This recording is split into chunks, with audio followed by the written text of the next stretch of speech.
Assalamualaikum warahmatullahi wabarakatuh. Kami dari kelompok 19 akan mempresentasikan analisis asupan zat gizi dengan metode visual Comstock yang beranggotakan Rahel Dwi Andini dengan NIM akhir 05, Vanessa Desiana dengan NIM akhir 024, Amira Hasan Salsabila dengan NIM akhir 070. Prosedur visual Comstock dimulai dari tahap pertama, yaitu observasi sebelum makan untuk mencatat jenis dan juga porsi makanan atau menentukan standar porsi dari makanan yang disajikan. Yang kedua yaitu observasi setelah makan untuk menilai sisa makanan menggunakan lembar visual Comstock dengan skala 4, 6, dan juga 7. Setiap item akan dicatat terpisah pada lembar observasi yang kemudian akan dikalikan dengan porsi standar untuk menentukan atau memperkirakan berat sisa.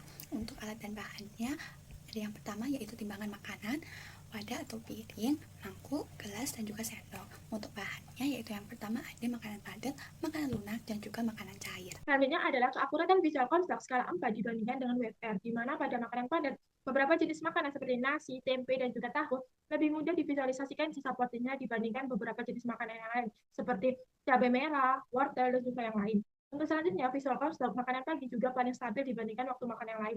Begitu pula pada makanan lunak yang makanan pagi juga menunjukkan pola yang relatif stabil antar pengukur. Namun pada makanan lunak pada pagi hari yaitu bubur menunjukkan angka sisa makanan yang mencapai 378%, di mana ini berlaku untuk semua pengukur. Sementara untuk makanan cair ini cenderung konsisten antar pengukur dan juga menunjukkan nilai yang overestimasi dari nilai yang seharusnya. Secara keseluruhan untuk pengukur satu atau Amira ini terdapat overestimasi ringan di mana nilainya sedikit lebih tinggi dibandingkan nilai acuan. Begitupun pengukur dua yaitu Fani di mana nilainya itu lebih tinggi dari nilai acuan tetapi cenderung mendekati. Untuk pengukur tiga yaitu Rahel ini juga overestimasi ringan tapi penilaiannya lebih tinggi dibandingkan pengukur lainnya dan juga nilai acuan. Akuratan visual Comstock skala 6 dibandingkan dengan WFR. Pada makanan padat, beberapa makanan di overestimate, misalnya pada tumis kangkung dan juga cabai merah, dan beberapa makanan di underestimate, misalnya pada nasi dan juga labu siam. Untuk makanan lunak, overestimate terjadi pada makanan bertekstur lembut atau berpotongan besar, terutama pada bubur dan juga buah naga. Lalu di underestimate muncul pada makanan kecil atau ringan seperti ham goreng, cabai, dan juga kerupuk. Untuk makanan cair, minuman sering di overestimate karena warna dan wadah mempengaruhi persepsi volume. Terdapat variasi antar pengukur terutama pada susu pisang yang merupakan penilaian visual minuman yang kurang konsisten. Lalu untuk keakuratan antar pengukur, Amira, Fani, dan juga Rahel semuanya melakukan pengukuran dengan overestimate ringan. Sedangkan Rahel ini paling akurat dan Amira ini dengan persentase yang paling tinggi. Selanjutnya yaitu keakuratan metode visual Comstock dengan skala 7 dibandingkan dengan metode Working Food Record. Nah, pada tabel pertama yaitu makanan padat, beberapa makanan cenderung overestimasi seperti mangga, wortel, dan juga mayones. Nah, cukup banyak juga makanan yang juga underestimate. Kemudian pada tabel 2 yaitu makanan lunak cenderung overestimasi dan juga underestimasi pada makanan bertekstur cair karena makanan cair itu agak susah untuk diperkirakan secara visual, termasuk faktor volume yang tampak berbeda tergantung pada transparansi dan juga sudut pandang pengamat.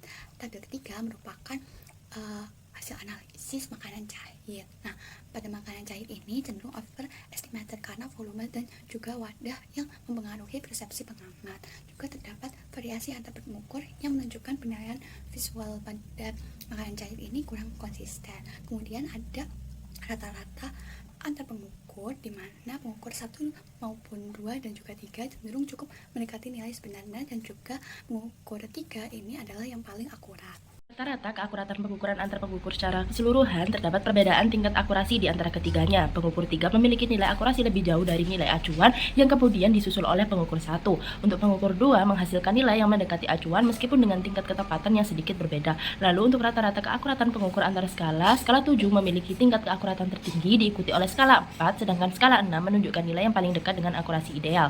Perbedaan nilai antar skala ini memperlihatkan karakteristik visual tiap skala yang dapat mempengaruhi hasil estimasi. Selanjutnya adalah persen pemenuhan kebutuhan pasien oleh pengukur satu atau APRA. Pada makanan padat, semua zat gizi ini nilainya lebih tinggi dibandingkan BFR. Selain itu, tinggi grafik juga menunjukkan tinggi yang sama, di mana artinya persentase pemenuhan antar skala juga sama. Untuk makanan lunak sendiri, pemenuhan semua zat gizi kecuali karbohidrat skala 6 dan juga 7 lebih rendah dari WFR. Sementara untuk skala 4 ini cenderung lebih tinggi pada beberapa zat gizi. Secara keseluruhan, skala 7 ini nilainya paling mendekati dari nilai WFR sebagai nilai acuan. Yang terakhir, untuk makanan cair, nilai asupan energi dan juga protein ini cenderung lebih rendah dari WFR. Sementara untuk lemak, karbohidrat, dan juga serat ini fluktuatif apabila dibandingkan nilai WFR. Secara keseluruhan skala 4 dan juga skala 6 ini menjadi skala yang paling mendekati WFR, namun hanya pada beberapa zat gizi seperti energi, karbohidrat, lemak, dan juga protein. Secara keseluruhan, seluruh estimasi asupan zat gizi seperti skala 4, skala 6, dan juga skala 7 maupun WFR sendiri ini di bawah kebutuhan dan juga nilai AKP. Persen pemenuhan kebutuhan pasien oleh pengukur 2 pada makanan padat, pemenuhan energi, protein, karbohidrat, dan serat masih rendah hingga ke sedang dengan visual Comstock sedikit lebih tinggi dari WFR. Untuk makanan cair, semua zat gizi menunjukkan pemenuhan yang sangat rendah pada semua skala visual Comstock yang cenderung lebih rendah daripada skor Weight Food Record. Untuk makanan lunak, pemenuhan energi, protein, karbohidrat, dan serat masih rendah hingga ke sedang dan meningkat bertahap pada skala visual. Pada WFR umumnya sedikit lebih tinggi pada protein dan serat. Lemaknya ini memiliki kontribusi terbesar namun masih pada kisaran yang wajar. Selanjutnya yaitu persen pemenuhan kebutuhan pasien oleh pengukur 3. Nah, dari slide tersebut sudah disajikan 3 gambar diagram batang di mana dapat disimpulkan dari 3 diagram tersebut bahwa pada makanan padat, pemenuhan untuk energi, protein, karbohidrat, dan juga serat pada metode visual Comstock cenderung overestimasi, kecuali pada asupan lemak sedikit lebih tinggi dari kebutuhan. Kemudian untuk makanan lunak, metode visual Comstock cenderung mengestimasi lebih rendah atau underestimasi dibandingkan dengan metode Waking Food Record, terutama pada protein, lemak, dan juga serat. Nah, selanjutnya untuk makanan cair, metode visual Comstock cenderung menilai underestimasi pada semua zat gizi dibandingkan dengan metode Waking Food Record. Prinsip bias yang dapat terjadi pada metode visual Comstock yang pertama yaitu variabilitas atau perbedaan antar pengamat yang menghasilkan ketidaksepakatan terutama pada menu yang memiliki bentuk kurang solid. Yang kedua yaitu kesulitan menilai makanan dengan porsi kecil, potongan tidak seragam, dan juga makanan yang tercampur. Yang ketiga yaitu kecenderungan overestimasi dan juga underestimasi. Yang keempat yaitu keterbatasan penggunaan skala pengukuran, yaitu ada skala 4, 6, 7, dan sebagainya, yang dimana skala 7 ini memiliki rentang yang paling detail sehingga dapat memudahkan pengamat untuk melakukan penilaian sesuai dengan skala yang ditentukan. Selanjutnya adalah kelebihan dan kekurangan dari visual Comstock dibandingkan 24-hour food recall, di mana kelebihannya visual Comstock tidak bergantung pada daya ingat responden, sehingga bias ingatan yang biasanya terjadi pada food recall dapat diminimalkan. Yang kedua, pemantauan dilakukan secara langsung, sehingga data yang diperoleh ini lebih objektif dan juga mencerminkan porsi aktual yang dikonsumsi oleh responden. Yang selanjutnya adalah kekurangan. Yang pertama, di mana pengamatan visual Comstock ini harus dilakukan di tempat dan juga waktu konsumsi tersebut, sehingga memerlukan enumerator yang terlatih.